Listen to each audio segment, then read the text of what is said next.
السلام علیکم ورحمۃ اللہ وبرکاتہ۔ نحمده ونصلي ونسلم على رسوله الكريم اما بعد فاعوذ بالله من الشیطان الرجیم بسم اللہ الرحمن الرحیم ولا رطب ولا يأبس الا في كتاب مبين صدق اللہ مولانا العظیم وبلغنا رسولہ النبی الامین الکریم ونحن على ذلك لمن الشاہدین والشاکرین والحمد للہ رب العالمین۔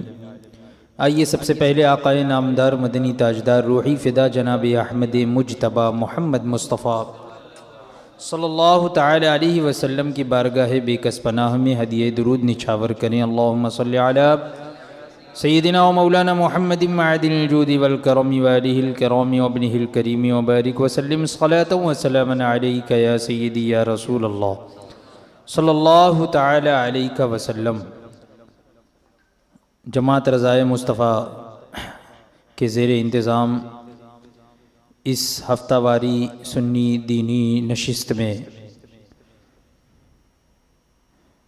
درس جال حق کا آغاز ہوا اور کافی سارے دروس اس سے پہلے ہو چکے۔ تقلید سے متعلق مکمل بحث اس سے پہلے گزر چکی اور پھر علم غیب مصطفیٰ صلی اللہ تعالی علیہ وسلم سے متعلق بھی بہت ساری باتیں بیان ہوئی، اور علم غیب کے ثبوت میں قرآن پاک کی بہت سی آیات کریمہ پیش ہوئی۔ آج بھی چند قرآن پاک کی آیات کریمہ اور اس کے ضمن میں اس آیت کی تفسیر انشاءاللہ تبارک و تعالی بیان ہوگی، جس سے یہ پتہ چلے گا کہ حضور اقدس صلی اللہ تعالی علیہ وسلم کو اللہ تبارک و تعالی نے علم غیب عطا فرمایا۔ قرآن پاک میں ارشاد ہوا وَلَا رَطَبٍ وَلَا يَأْبِسٍ إِلَّا فِي كِتَابٍ مُبِينٍ، اور نہیں ہے کوئی تر اور خشک جو روشن کتاب میں نہ لکھا ہو۔ کوئی خشک چیز، کوئی تر چیز، یعنی کوئی بھی ایسی چیز نہیں ہے جس کا بیان روشن کتاب میں نہ ہو، جو روشن کتاب میں لکھا ہوا نہ ہو۔ اب یہاں پر کتاب جو بیان ہوا تو کتاب سے مراد کیا ہے؟ کون سی کتاب؟ تو تفسیر روح البیان میں ہے کہ هو اللوح المحفوظ فقد ضبط اللہ فیہ جمیع المقدورات الکونیۃ لفوائد ترجع الی العباد یعرفها العلماء باللہ۔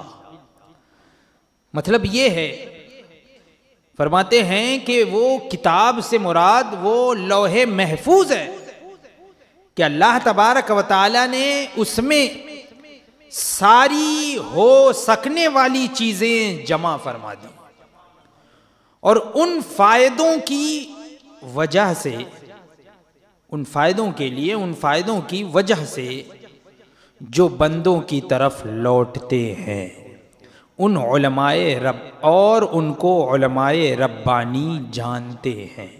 یعنی وہ فوائد جو کہ بندوں کی طرف لوٹتے ہیں، یعنی بندوں سے متعلق جو فوائد ہیں وہ لوح محفوظ میں بیان ہو گئے، اور ان فوائد کو علماء ربانیین جانتے ہیں۔ تفسیر کبیر میں ہے اسی آیت وَلَا رَطَبٍ وَلَا يَابِسٍ إِلَّا فِي كِتَابٍ مُبِينٍ کہ کوئی خشک، کوئی تر نہیں ہے جس کا بیان قرآن میں نہیں، کتاب میں نہیں، روشن کتاب میں جس کا بیان نہیں ہے۔ تو تفسیر کبیر میں یہی آیت کے تحت ہے، فرماتے ہیں کہ اس لکھنے میں، یعنی کتاب جو لوح محفوظ میں لکھا ہوا ہے، تو لکھنے سے فائدہ کس کو ہے؟ جو لکھا ہوا ہے تو اس سے فائدہ کس کو ہے؟ اللہ تبارک و تعالی تو عالم الغیب و شہادہ ہے، اللہ تبارک و تعالی ہر عیب سے پاک ہے، تو بھولنے سے بھی پاک ہے. ایسا تو نہیں ہے نا کہ معاذ اللہ اللہ تبارک و تعالیٰ نے لکھ لیا کہ کہیں میں بھول نہ جاؤں معاذ اللہ.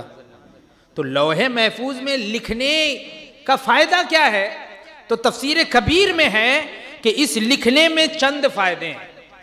وہ یہ، ایک تو یہ کہ اللہ تبارک و تعالیٰ نے ان حالات کو لوح محفوظ میں اس لیے لکھا تھا تاکہ ملائکہ خبردار ہو جائے، تاکہ فرشتے اس سے علم حاصل کر لیں، خبردار ہو جائیں، فرشتوں کو معلوم ہو جائے کہ کیا کیا کب کیا کیا ہونے والا ہے، کچھ بھی ہر چیز لوح محفوظ میں. اب ان معلومات میں علم الہی جاری ہونے پر ملائکہ خبردار ہو جائے، انہیں علم ہو جائے، انہیں معلومات حاصل ہو جائے، تو فرماتے ہیں پس یہ بات ان فرشتوں کے لیے پوری پوری عبرت بن جائے جو لوح محفوظ پر مقرر ہیں. یعنی لوح محفوظ پہ جو فرشتے مقرر ہیں تو ان کے لیے یہ بات جو ہے نا وہ پوری پوری عبرت بن جائے. یعنی وہ دیکھیں لوح محفوظ پہ ایسا لکھا ہوا ہے اور واقعی ایسا ہو بھی رہا ہے، تو ان کے لیے عبرت بن جائے کہ واقعی لوح محفوظ میں جو جو لکھا ہوا ہے وہ ایسا ہی سب کچھ ہو رہا ہے. فرماتے ہیں کیونکہ وہ فرشتے ان واقعات کا اس تحریر سے مقابلہ کرتے ہیں. یعنی جو کچھ واقع ہونے والا ہے یا واقع ہوتا ہے تو جو لکھا ہوا ہے اس سے وہ موازنہ کرتے ہیں، مقابلہ کرتے ہیں.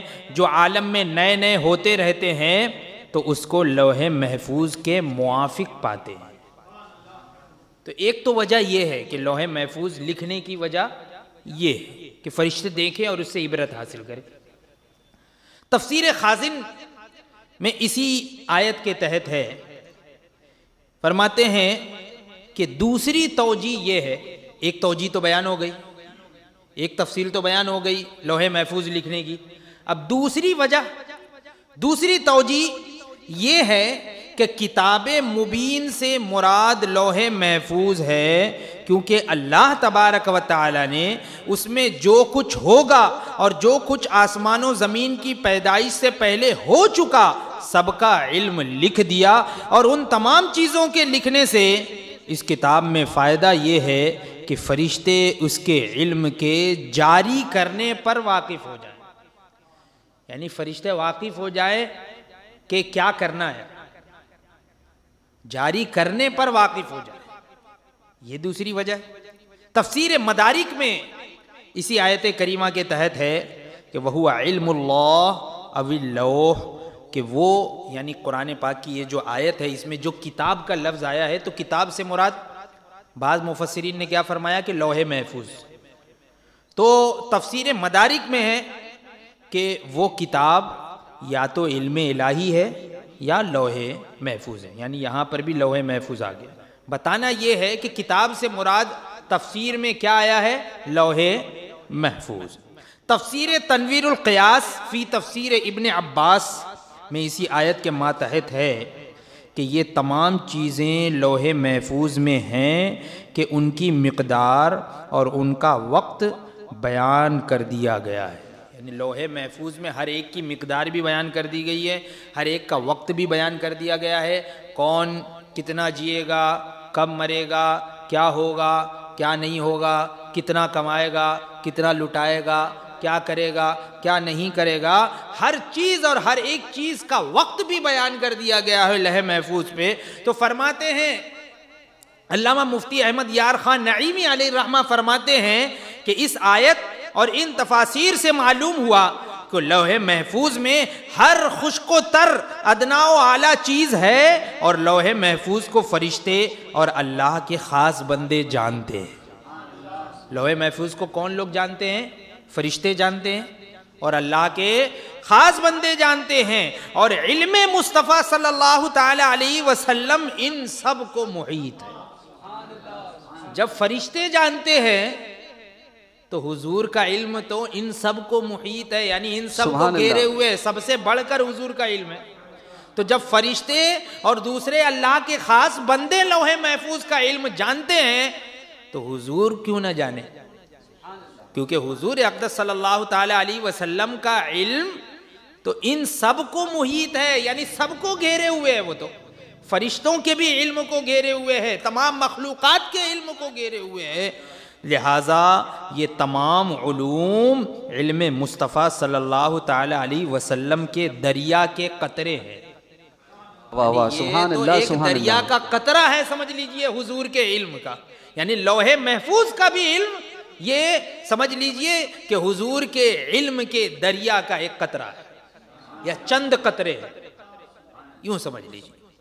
تو اس آیت کریمہ سے پتہ یہ چلا کہ لوح محفوظ میں ہر چیز ہے، ہر چیز کا بیان ہے اور روشن بیان ہے، سب لکھ دیا گیا ہے، اور اس کو فرشتے بھی جانتے ہیں، خاص بندے بھی جانتے ہیں۔ تو جب فرشتے اور خاص بندے جانتے ہیں تو حضور اقدس صلی اللہ تعالی علیہ وسلم کا علم تو سب سے بڑھ کر ہے، سب پر محیط ہے، سب کو گھیرے ہوئے ہے، تو حضور بھی سب کچھ جانتے ہیں۔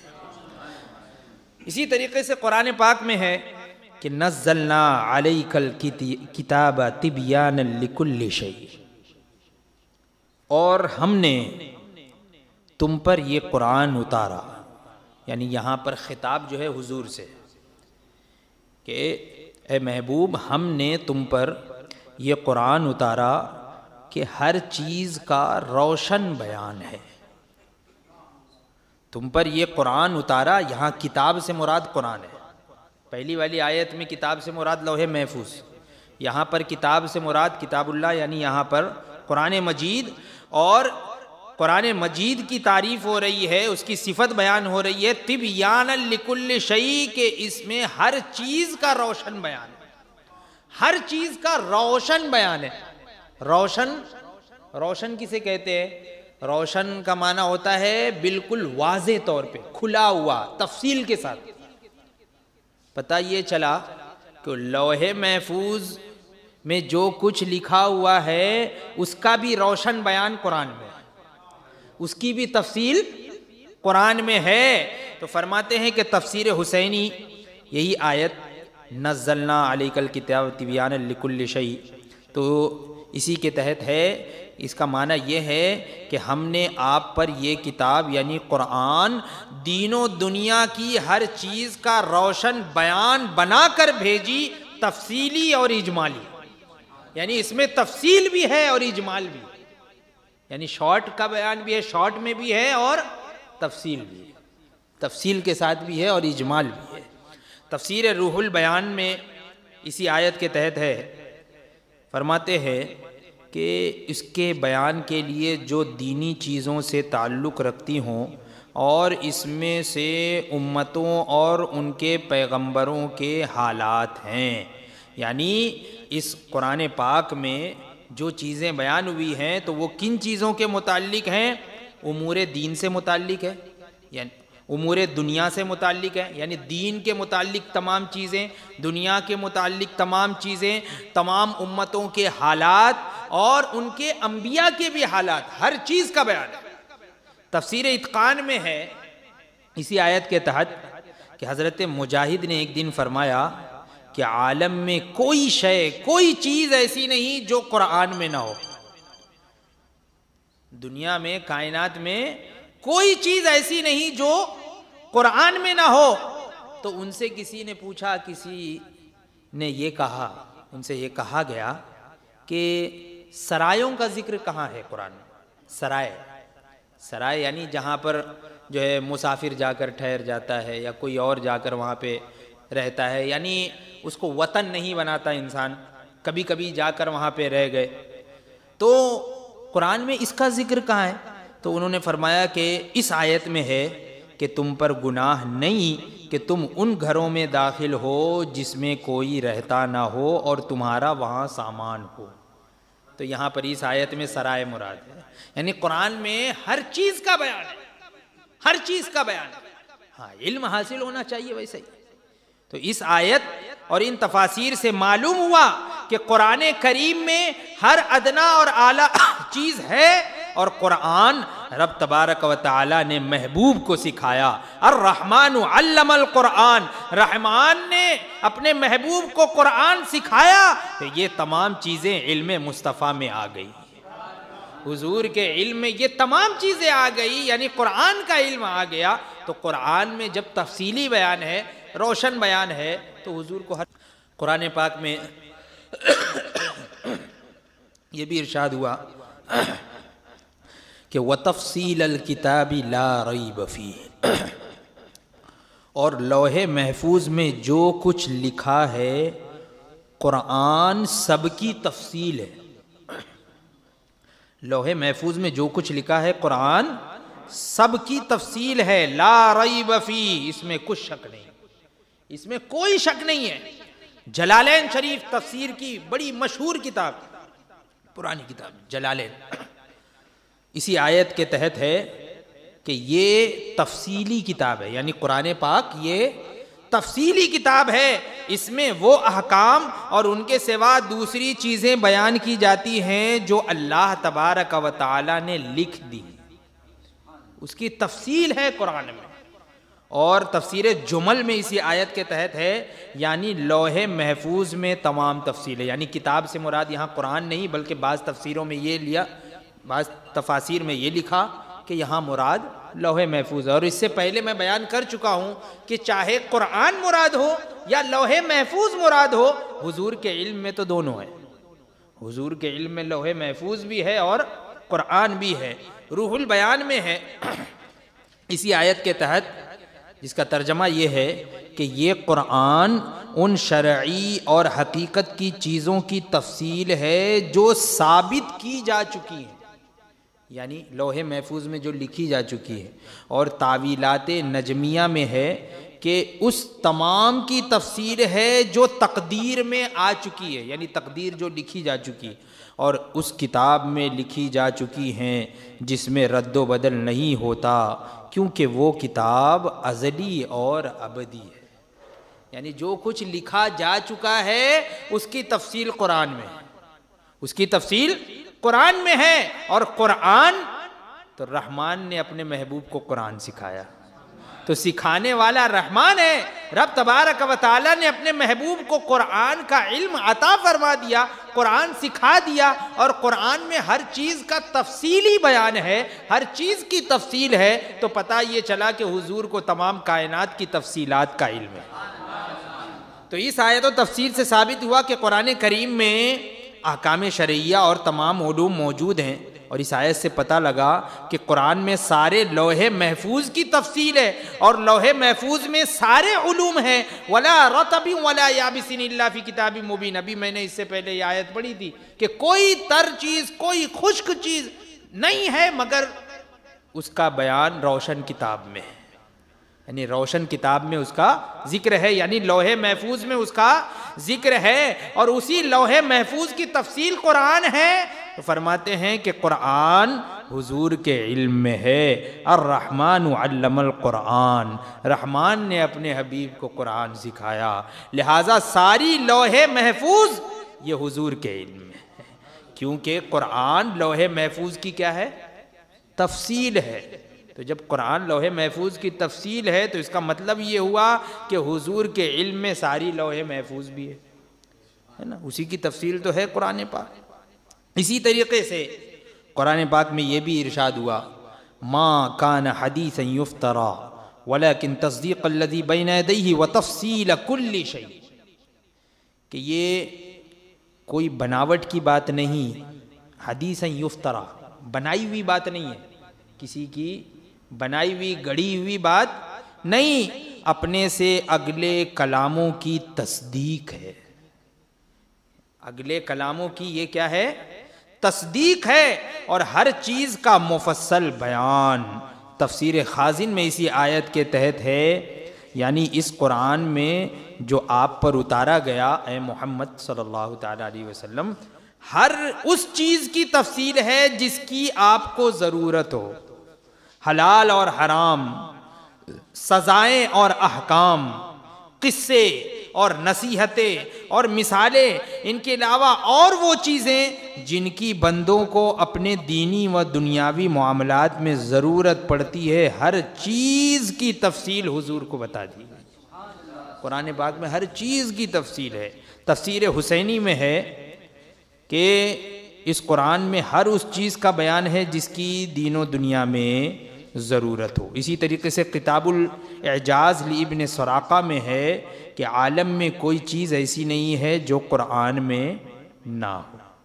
تو قرآن میں ہر چیز ہے، اور قرآن میں یہ بھی ارشاد ہوا الرحمن علم القرآن خلق الانسان علمہ البیان، رحمان نے اپنے محبوب کو قرآن سکھایا، انسانیت کی جان محمد صلی اللہ تعالی علیہ وسلم کو پیدا کیا، ما کانا وما یکون کا بیان ان کو سکھایا۔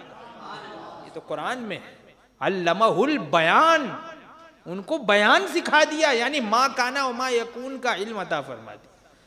صرف علمی نہیں بلکہ بیان یعنی تفصیل۔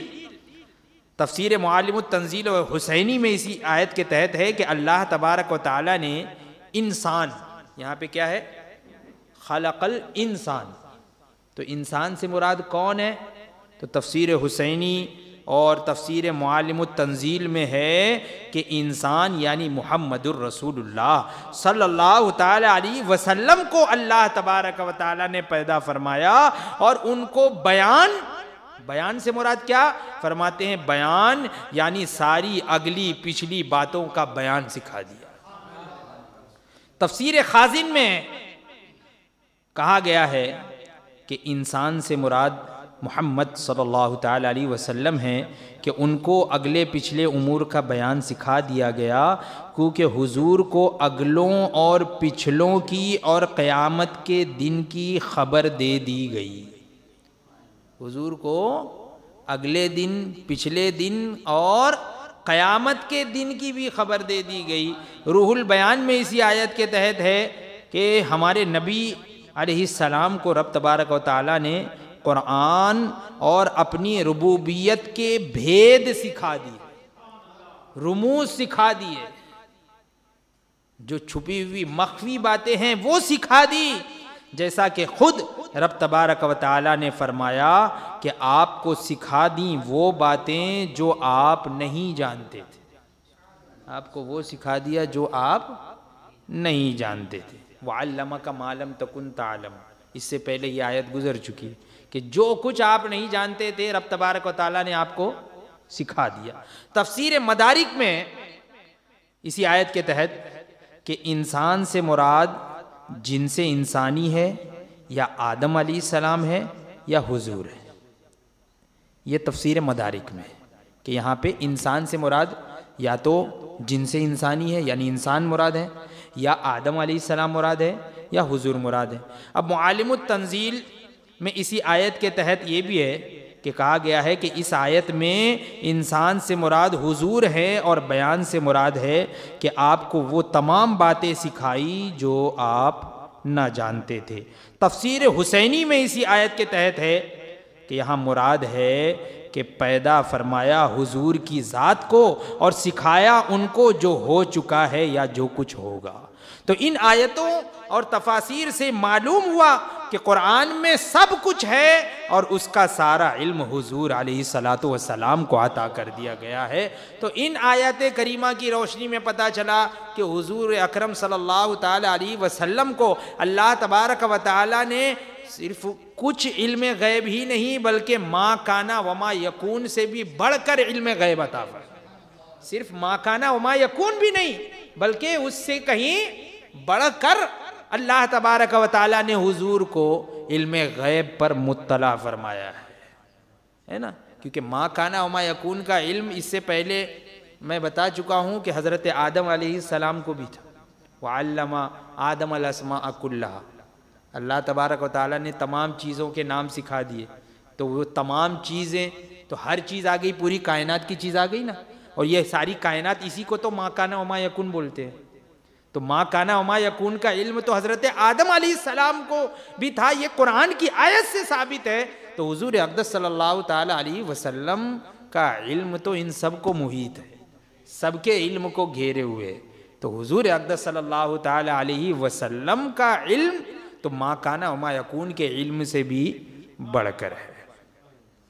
تو یہ چند آیات کریمہ میں نے آج ذکر کر دی کہ جس سے یہ پتہ چلتا ہے کہ حضور اقدس صلی اللہ تعالی علیہ وسلم کو اللہ تبارک و تعالیٰ نے علم غیب عطا فرمایا۔ اب بھی کوئی اگر انکار کرے معاذ اللہ کہ حضور کو علم غیب نہیں یا یہ نہیں وہ نہیں، تو سمجھ لیجئے کہ وہ سمجھنا نہیں چاہتا، کیونکہ بالکل واضح انداز میں قرآن کی آیات کریمہ سے بالکل واضح طور پر یہ ثابت ہو رہا ہے کہ یہاں پر کتاب کا ذکر ہے۔ تو اب آپ سامنے والے سے ہی سوال کر لو کہ قرآن میں یہاں پہ جہاں کتاب آیا ہے، کتاب کا لفظ آیا ہے، تو کتاب سے مراد کون ہے، کیا ہے؟ اب وہ کہے گا یا تو لوح محفوظ یا تو قرآن۔ تو جب لوح محفوظ یا قرآن، یہ تم بھی مان رہے ہو کہ قرآن میں ہر چیز کا بیان ہے یا لوح محفوظ میں ہر چیز کا بیان ہے، اور قرآن کی آیت سے ثابت ہے کہ اللہ تبارک و تعالیٰ نے اپنے حبیب کو لوح محفوظ کا بھی علم عطا فرمایا، قرآن کا بھی علم عطا فرمایا، تو پھر حضور کیوں غیب نہ جانے؟ حضور اللہ کی عطا سے ضرور غیب